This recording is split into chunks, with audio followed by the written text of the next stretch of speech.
minutes until the briefing. 2 minutes until the briefing.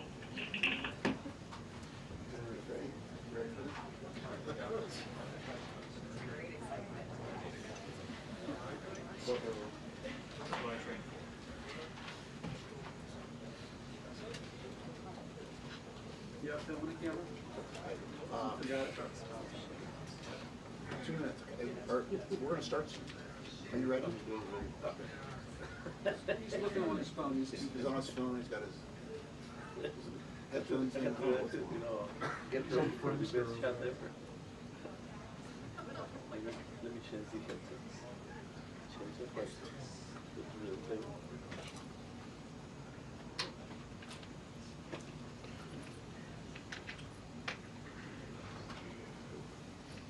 Evan, that's a massive viewfinder.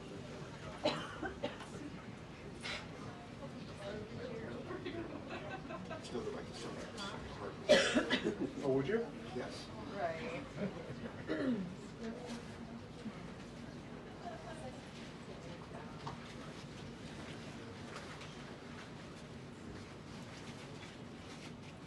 A new dawn rises in Gilead. From the executive producers of The Handmaid's Tale comes the test of I'm listening to the video.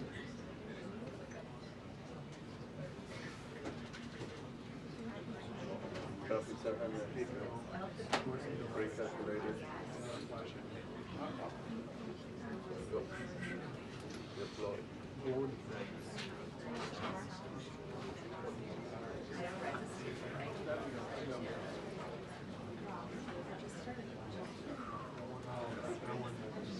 Good job. Recalculating. On the other ones. Oh, there they are. I was close. Disconnected. Activate.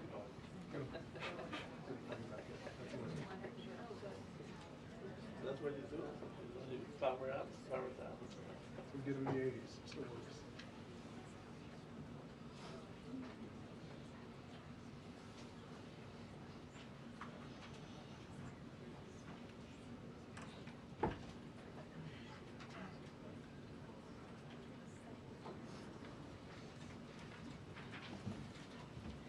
Good afternoon, everybody. Good to see all of you here today. Before I discuss the ceasefire with Iran, I have a quick update from the First Lady of the United States. Yesterday marked the very first conviction under the Take It Down Act, landmark legislation that First Lady Melania Trump played an instrumental role in getting passed that protects victims from non-consensual AI-generated sexually explicit images, cyber stalking, and threats of violence. This is a huge achievement for the First Lady, and I know the President is very proud of his wife's efforts in getting this critical legislation passed to protect America's youth. So we thank the First Lady for her efforts, and we hope that others will report on this historic conviction yesterday.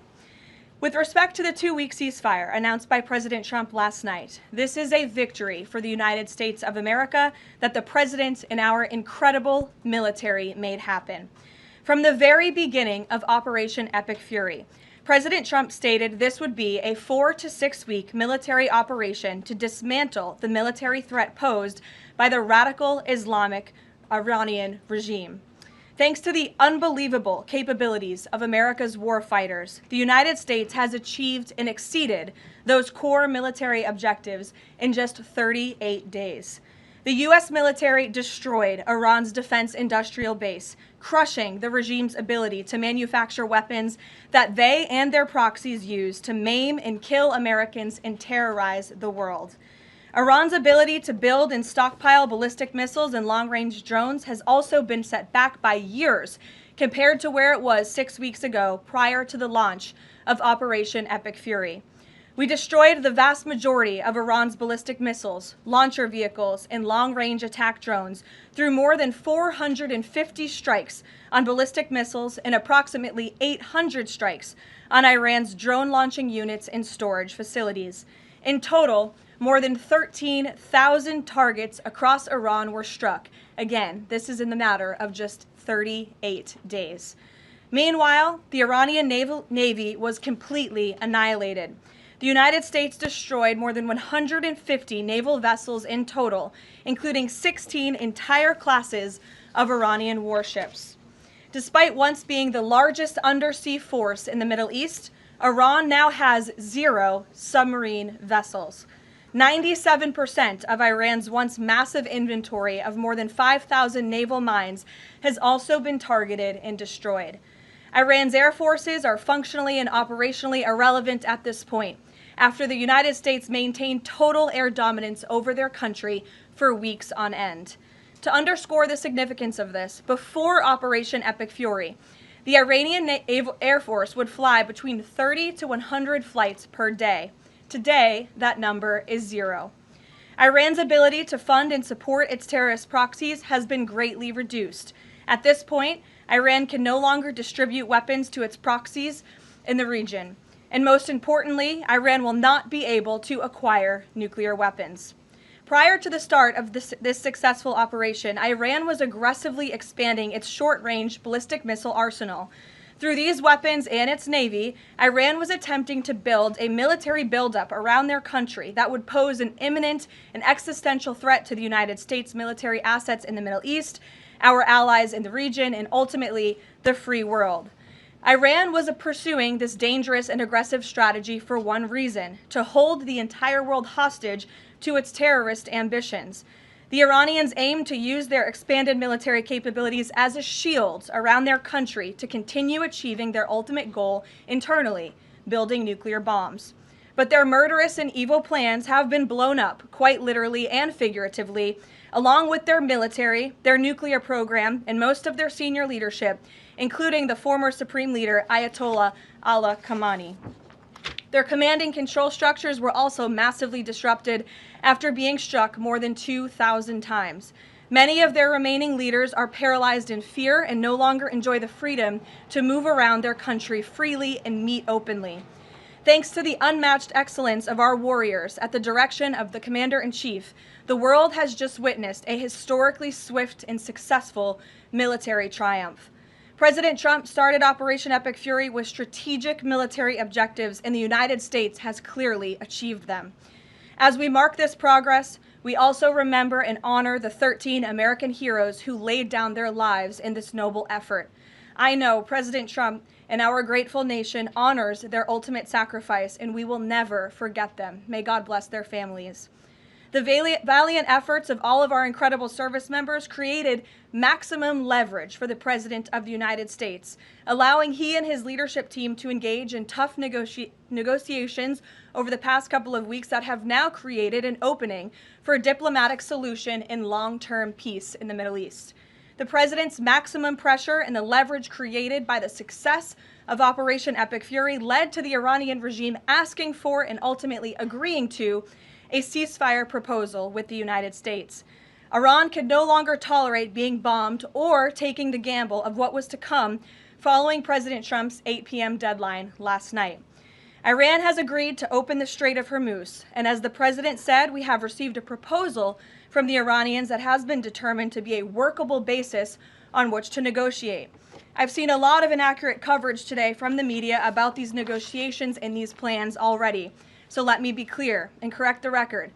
The Iranians originally put forward a 10-point plan that was fundamentally unserious, unacceptable, and completely discarded. It was literally thrown in the garbage by President Trump and his negotiating team. Many outlets in this room have falsely reported on that plan as being acceptable to the United States, and that is false. With the President's deadline fast approaching and the United States military completely decimating Iran with each passing hour, the regime acknowledged reality to the negotiating team. They put forward a more reasonable and entirely different and condensed plan to the President and his team.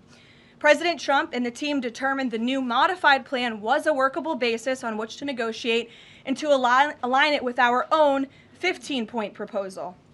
The President's red lines, namely the end of Iranian enrichment in Iran, have not changed. And the idea that President Trump would ever accept an Iranian wish list as a deal is completely absurd.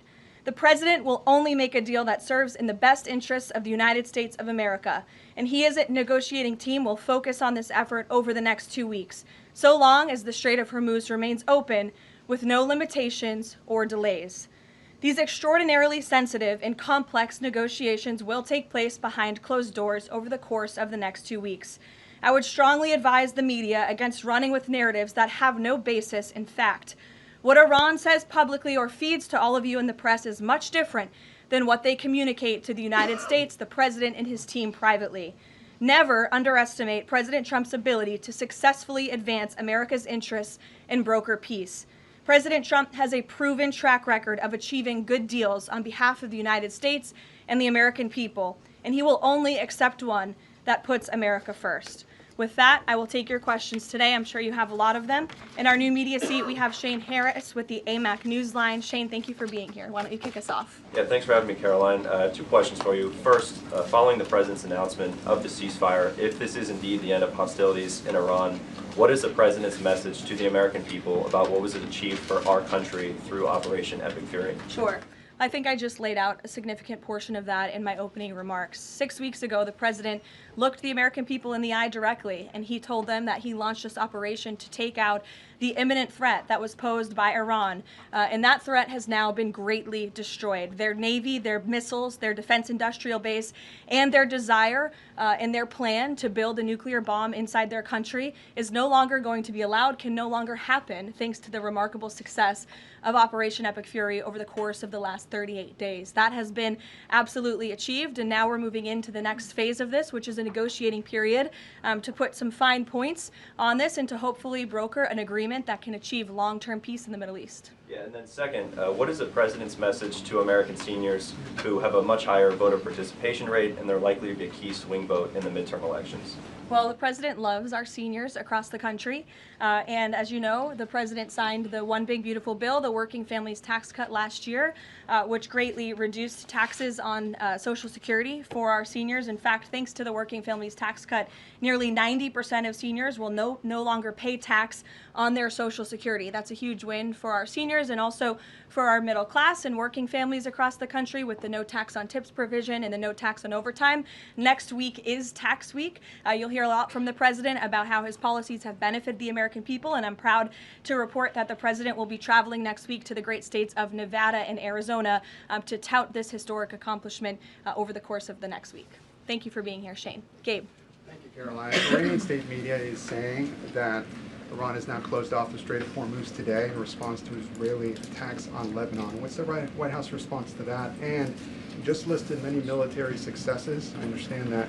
But strategically, how is the administration arguing that Iran does not have more economic leverage than it did before the start of the war? Sure. Well, with respect to the first reporting out of Iranian state media, the president was made aware of those reports before I came to the podium. That is completely unacceptable. And again, this is a case of what they're saying publicly is different privately. We have seen an uptick of traffic in the Strait today, and I will reiterate the president's expectation and demand that the Strait of Hormuz is reopened immediately, quickly and safely. That is his expectation. It has been relayed to him privately that is what's taking place, and these reports publicly are false. Caroline, the president yesterday threatened that a whole civilization would die if a ceasefire deal wasn't reached, understanding that Iranian leaders have previously said death to America. But why is it appropriate for the president of the United States to use that kind of language when talking about civilian targets? And was the president mocking Islam by signing off his True Social post over the weekend, praise be to Allah? Wouldn't that antagonize Muslim allies across the world? Well, I understand the questions about the president's rhetoric, but what the president cares most about is results. And in fact, his very tough rhetoric and his tough negotiating style is what has led to the result that you are all witnessing today. Iran publicly acknowledging last night that they have agreed or that they wanted this ceasefire with the United States because they no longer could tolerate being bombed by our very powerful and lethal military, and that they have committed to the reopening of the Strait of Hormuz, which the president will hold them accountable for, and it's something the administration is closely monitoring in real time. So, Danny. Should the world not take his word seriously? The world should take his word very seriously in understanding that the president is always most interested in results. And it was the Iranians who backed down, not President Trump. He said that they would face very grave consequences, as you just laid out, by the 8 p.m. deadline if they did not agree to reopening the Strait of Hormuz. And what did they do last night? they agreed to reopen the Strait of Hormuz.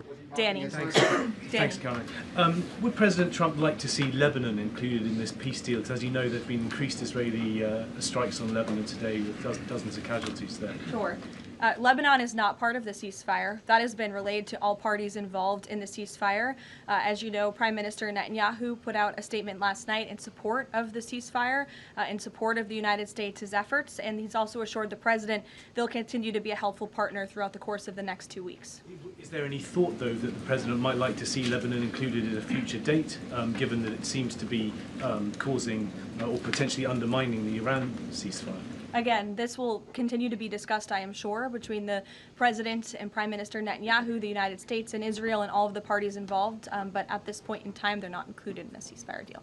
Jeff. Thank you. Caroline, will the U.S. take part in talks with Iran in Islamabad on Friday? I can announce that the President is dispatching his negotiating team, led by the Vice President of the United States, J.D. Vance, Special Envoy Witkoff, and Mr. Kushner to Islamabad for talks this weekend. The first round of those talks will take place on Saturday morning local time, and we look forward to those in-person meetings. What role does the President see for the U.S. in monitoring or helping with the Strait of Hormuz going forward? I think the President commented on that this morning. We're going to continue to monitor it very, very closely. We will be helpful in any way that we can, but we fully expect Iran to do this, and the President has made that quite clear as well. It's, again, as his statement said last night, this ceasefire is subject to the safe reopening of the Strait of Hormuz. Again, this was just determined last night. We understand things take time, but that's the President's expectation, and he will hold everyone to it. Sure, in the green blazer. Thank you, Caroline. Sure, and then in front of you. But Andrew, you can go ahead. All right. You're not wearing a green blazer. You can... I am actually wearing a green blazer. It's a little brown to me, but go ahead. Fair enough.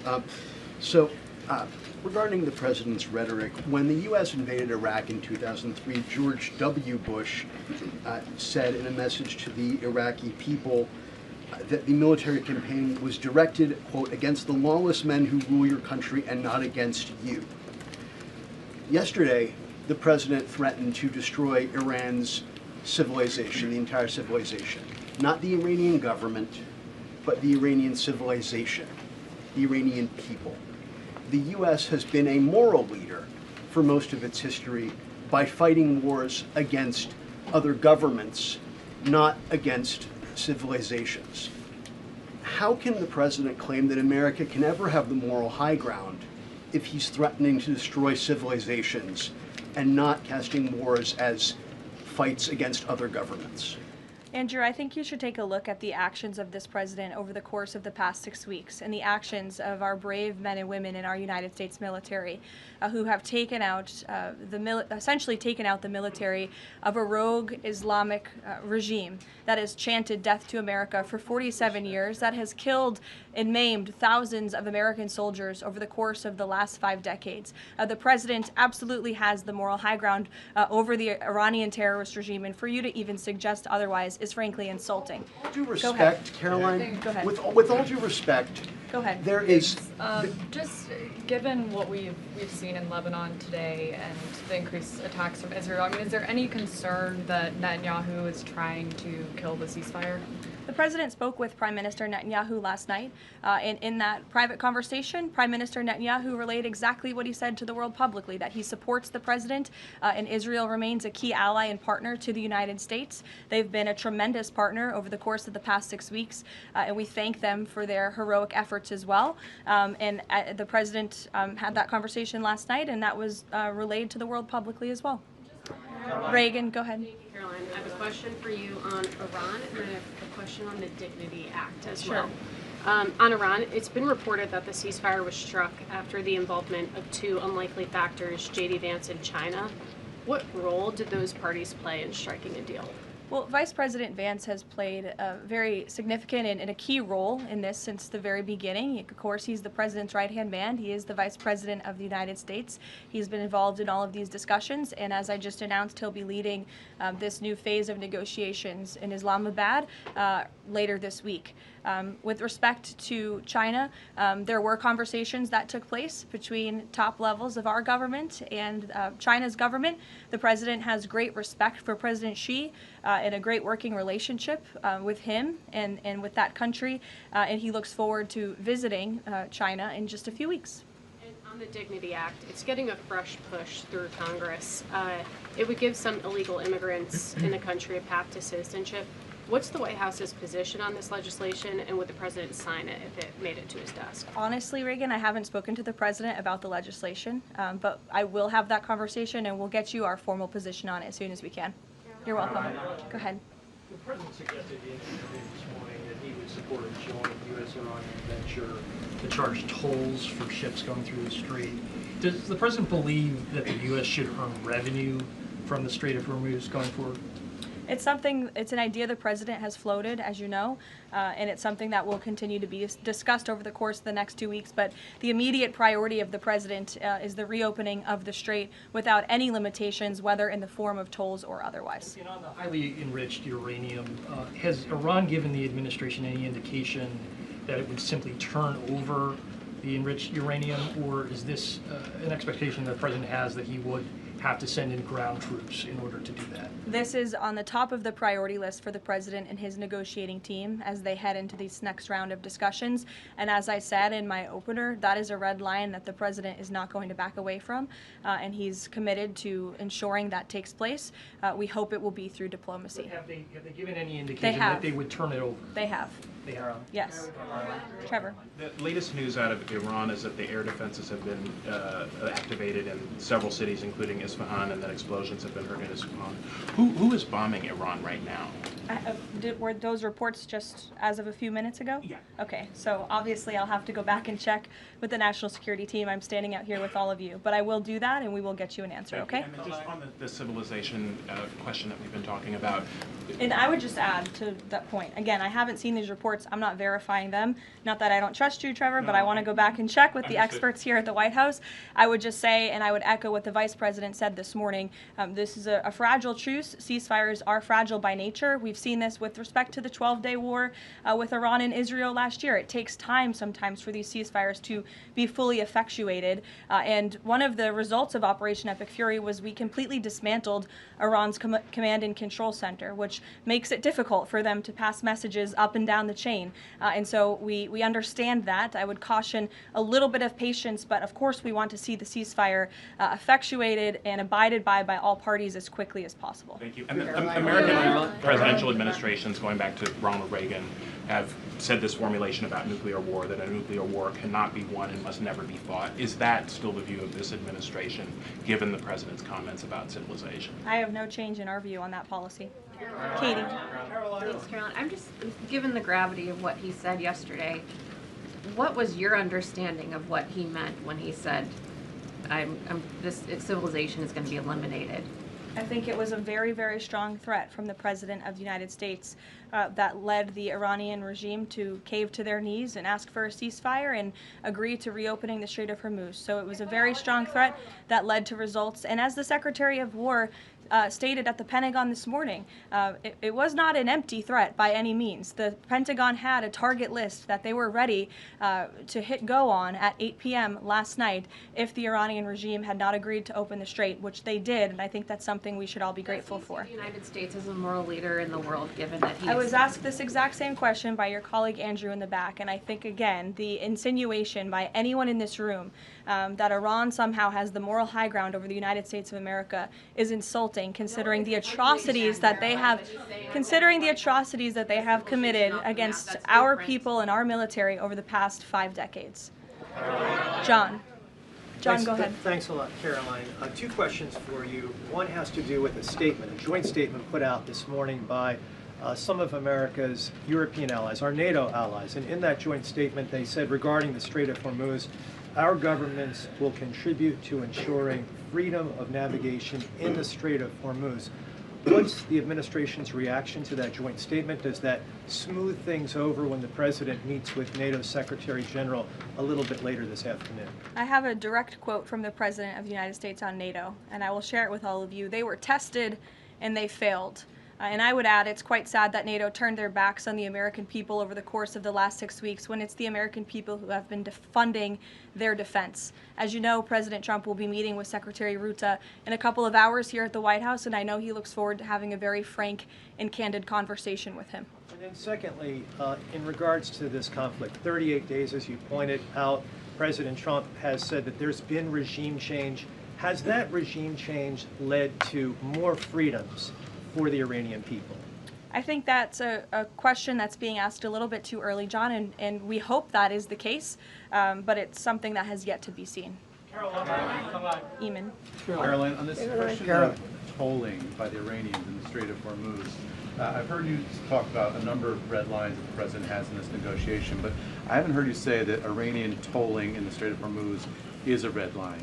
Would it be acceptable to the United States at the end of all this if the Iranians are able to charge tolls in the Strait of Hormuz? I think the president was very clear and simplistic in his language last night in his Truth Social post, where he said that this ceasefire is subject to the free, safe, and immediate reopening of the Strait of Hormuz. That's very plain language, and it should be taken at face value. You mean free Carrie. to charge? Carrie, go ahead. Without limitation, including tolls, yes. Carrie. Quick follow-up on the tolling. Why would the U.S. allow Iran to collect tolls from the Strait of Hormuz? That's not something that we've opposed for a number of years now. Again, that's not something we've said that we've definitively accepted. The joint venture is something that was proposed by the president, but he was very clear in his statement last night. He wants to see the strait reopened immediately without limitation, and that's something we're going to hold them to. Yes, in the blue. And second question on family and friends in Iran. I myself am Iranian, and I've been talking to them through the blackout. One of my family members yesterday said goodbye to me. So what message should we be sending Iranians when they message me saying what should they be doing right now? How should they stay safe? Because they really don't know what to do.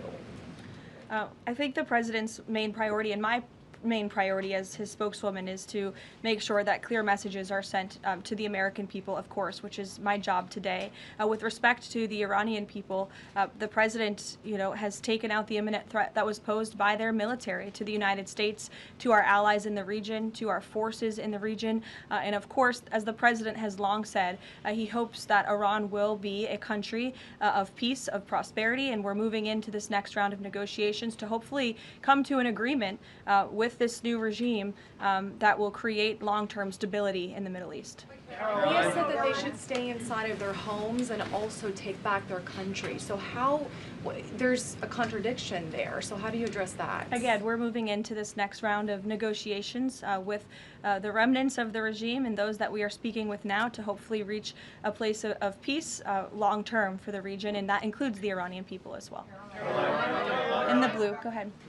Thank you, Caroline. The White House posted the statement from the Iranian government that passage in the strait will be coordinated with Iran's armed forces. As of today, who controls the Strait of Hormuz? Again, these statements were put out 12 hours ago. We expect that the strait will be opened immediately. As I've said earlier, we have seen an uptick in traffic in the strait, and it's something that we are monitoring minute by minute, hour by hour as the days go on. Who controls the strait right now? One on the deportations of Iranian officials, and then on the negotiations. Are there still security concerns about Vice President Vance being part of these peace talks, Steve Witkoff, Jared Kushner? And then two, given the ongoing deportation of General Soleimani's niece, does the Trump administration plan to deport more relatives or people in the families of Iranian officials that are in the U.S.? Certainly, anyone who is here fraudulently. I understand one of the individuals who their visa was revoked by Secretary Rubio and they were deported by ICE. They had a fraudulent asylum claim. That's against the laws of the United States. So anyone who is here illegally or fraudulently is subject to our nation's immigration laws and will be removed from our country. And I know this continues to be a top priority for the State Department, working in conjunction with the Department of Homeland Security. With respect to the safety of the Vice President, we fully trust the United States Secret Service to do their job, to keep the Vice President and the President's negotiating team safe. They do a tremendous job, and we fully trust them to do that. Caroline. In the back, go ahead. The President has said Cuba is next. What's the message to the American people regarding Cuba, and what can Cubans expect in relation to the statement? Well, look, I think when President Trump said that, and he later clarified after making that statement, that he meant the Cuban regime is bound to fall. The country is very weak. They're in a very weak position economically, obviously, financially. The Cuban people are fed up with their government, as they should be. And these talks and discussions continue to happen at the highest level of our government. I don't have any updates or announcements for you with respect to Cuba policy today. Good to see you. Thank you, Caroline. Secretary Hegseth said this morning that U.S. troops would be sticking around. Can you expound upon that, what we should expect from U.S. troops in theater for the next 2 weeks and beyond? I would defer you to the Pentagon for any specifics on assets that have been in place in the Middle East, but take the Secretary at his word, and also the President has reiterated this as well in his own words, that we're not going to move anything immediately. Again, this is a 2-week ceasefire where we hope at the end, and we expect at the end, we'll have a good agreement between the United States and Iran, but in the meantime, we're going to ensure that our military is always at the ready of the Commander-in-Chief. I'll take a couple more in the back. Sure. Thank you. Thank you very much. On NATO, I'll take your question. Go ahead. Thank you, Caroline. On NATO, can you tell me, is the United States still considering withdrawing from NATO? Is that still a possibility? It's something the President has discussed, and I think it's something the President will be discussing in a couple of hours with Secretary General Ruta, and perhaps you'll hear directly from the President following that meeting later this afternoon. Thank you, everyone.